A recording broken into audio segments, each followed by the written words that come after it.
Everyone, welcome back to the new blog. আজকে হচ্ছে অনেকদিন পর ব্লগ শ্যুট করছি। আজকে জামাই ষষ্ঠী, তো আমাদের সেকেন্ড জামাই ষষ্ঠী এটা। তো এখন বেলা 1টা বাজে, সকাল থেকে কাজ করছি আমিও কিছু করছিলাম, করতে করতে অনেক লেট হয়ে গেছে। তো এখন চলো, একদম রেডি হয়ে গেছি, এবার বেরোবো। আর ওই যে ওইখানে তো চলো বেরিয়ে যাই বাড়িতে, দেখি কি হচ্ছে না হচ্ছে আজকে। তো তোমরাও দেখতে থাকো ব্লগটা। তো আমরা বেরিয়ে পড়েছি আর এখন চলে এসেছি একটা মিষ্টির দোকানে, কারণ মিষ্টি তো নিতেই হবে, জামাই ষষ্ঠী বলে কথা। তো এখান থেকেই আমরা 2 রকমের মিষ্টি এবং দই নিয়ে নিলাম, আর ফল তো রয়েইছে সাথে। গরমে পাগল হয়ে গেলাম, এসে কিছুটা রেস্টও নিয়ে নিয়েছি। তো রেস্ট নেওয়ার পর এখন রান্নাঘরের দিকে একটু হানা দিলাম। আর রান্নাঘরের অবস্থা, দুজন মিলে মানে আমার মা আর আমার বড় মাসি সকাল থেকে গরমের মধ্যে কত কিছু রান্না করছে। আচ্ছা, কাকিমাও ছিল, কাকিমা এখন একটু বোনের বাড়ি গেছে। তো একটুখানি দেখাই সবার অবস্থাটা। এই যে মাসি বসে বসে এখানে ফল টল কাটছে, একটু দেখাও। গরমে কি কষ্ট আমাদের জন্যে। আর এখানে যে আমার মা, এখনো কিছু বাকি রয়েছে। কি হচ্ছে? পটল ভাজা হচ্ছে। আচ্ছা, অলমোস্ট সব হয়ে গেছে, শুধু কিছু ভাজাভুজি বাকি রয়েছে। এই যে এখানে সব ঢেকে রেখেছে, বেগুন, আলু, পটল রয়েছে। এখানে গেছে চাটনি, এটা চিংড়ি মাছ দিয়ে বাঁধাকপি, এটা মাছের মাথা দিয়ে মুগ ডাল, এইখানে পাবদা মাছ রয়েছে, এইখানে কাতলা মাছ রয়েছে, আর এইখানটায় রয়েছে মাটন। ও কি ঝোল হয়েছে! আমাদের রান্নাঘরটা অনেক ছোট অ্যাকচুয়ালি, সেই জন্যে একটুখানি সব মেসি মেসি হয়ে রয়েছে, জায়গা কম বলে আর কি, এইরকম ব্যাপার। তো যাই হোক, সব কিছু রান্না হয়ে গেছে, আর একটুখানি বাকি রয়েছে। আর হচ্ছে ষষ্ঠীতে আসার আগেই একজন জিজ্ঞেস করে রেখেছে যে মাটনটা মেজো কাকি রান্না করছে কিনা, কারণ আগের বছরও কাকি খুব টেস্টি মাটন রান্না করেছিল। তো সেই জন্য খোঁজ নেওয়া হয়ে গেছে যে মাটনটা কি মেজো কাকি রান্না করছে। তুইও একটু শিখে নিস। আমি পারিস না, শিখে নিতে বললাম ওই জন্যে। আর এখানে আমার ঠাম্মার খাওয়া হয়ে গেছে, এখন জল খাচ্ছে বসে বসে। তো আবার পরে দেখাচ্ছি কি হচ্ছে। কিরে, কেমন খেলি? তোকেই জিজ্ঞেস করছি, বল। খুব ভালো, তাকিয়ে বল। খুব ভালো। মাটন খেয়েছিস? এতদিন তো খেতিস না, শিখছিস এখন? হ্যাঁ, আমিও আগে খেতাম না, আমিও এখন খাই।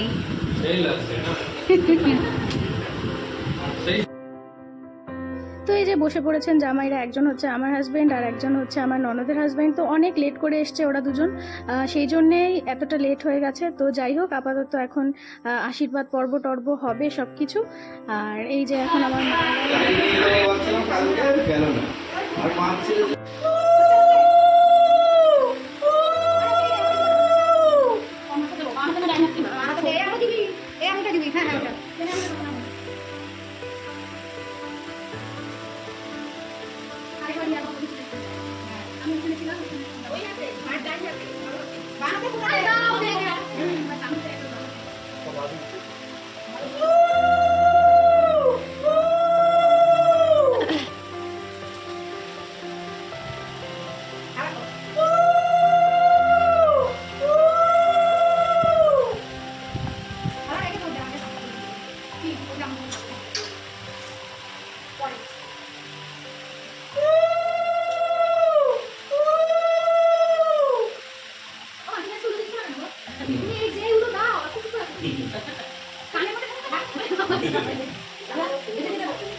তো এখন আমাকেও আশীর্বাদ করা হচ্ছে সেমভাবেই।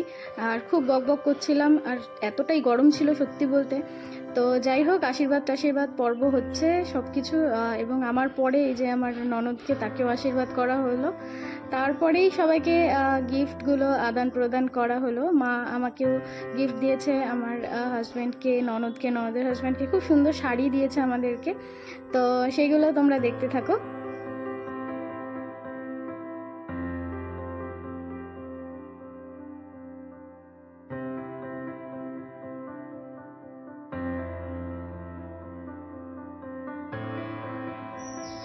তো এই যে আমার মা সব গিফটসগুলো দিচ্ছিল। আর এই যে আমার জন্য একটা মালবেরি শাড়ি, কি মিষ্টি একটা কালারের মালবেরি শাড়ি, আমার তো খুব পছন্দ হয়েছে শাড়িটা, এত সুন্দর একটা কালার শাড়িটার। রাহুলেরও রয়েছে ওইখানটায় গিফটস, আর এই যে অভিজিৎ দা এবং কাকুলির সবার রয়েছে, সবার জন্য গিফটস। এবং কাকুলিরা এই গিফটটা এনেছিল আমার মায়ের জন্য একটা খুব সুন্দর শাড়ি, তো সেই শাড়িটাও পরে দিল। আর আগে যেই শাড়িটা দিয়েছিল অভিজিৎ দা, ওটা অ্যাকচুয়ালি আমরাই নিয়েছিলাম। তো যাই হোক, সমস্ত কিছু এইভাবে দেওয়া নেওয়া হলো, আর খুব মজাও হচ্ছিল, আর প্রচণ্ড গরমও লাগছিল।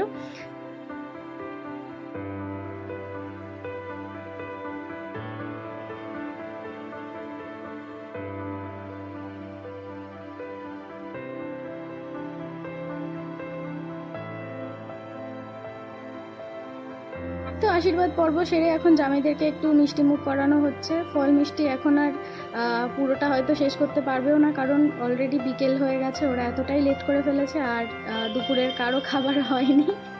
তো যাই হোক, আমরা একটু একটু মিষ্টি টিষ্টি খেয়ে নিয়ে তারপরে আমরা লাঞ্চে বসে পড়বো।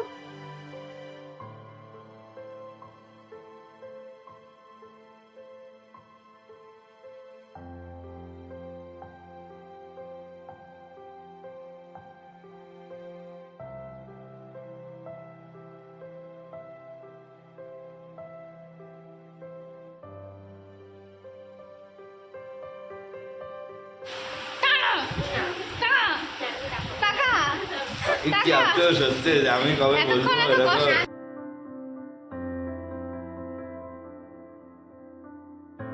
তো এই যে আমাদের 4 জনের খাবার সমস্ত কিছু গুছিয়ে নিয়ে আমরা বসে পড়েছি। তো এই যে একটা প্লেট থেকে আমি দেখাচ্ছি তোমাদেরকে সমস্ত কিছু, কারণ আমার প্লেটে আমি সব কিছু নিইনি, সব কিছু খেতে পারবো না বলে আমি অল্প করেই নিয়েছি। আর এই যে একটা সাজানো গোছানো প্লেট তোমাদের দেখিয়ে দিলাম। এইগুলো হচ্ছে আজকে টেস্টি টেস্টি খাবার। তো চলো আজকে খাওয়া দাওয়া শুরু করে দিই, প্রচণ্ড খিদে পেয়ে গেছে আমাদের। তো আমরা খেতে থাকি, তোমরা দেখতে থাকো, আর ভ্লগটা আজকে এখানেই শেষ করছি। সবার জামাই ষষ্ঠী কেমন কাটলো সেটা অবশ্যই কিন্তু জানি।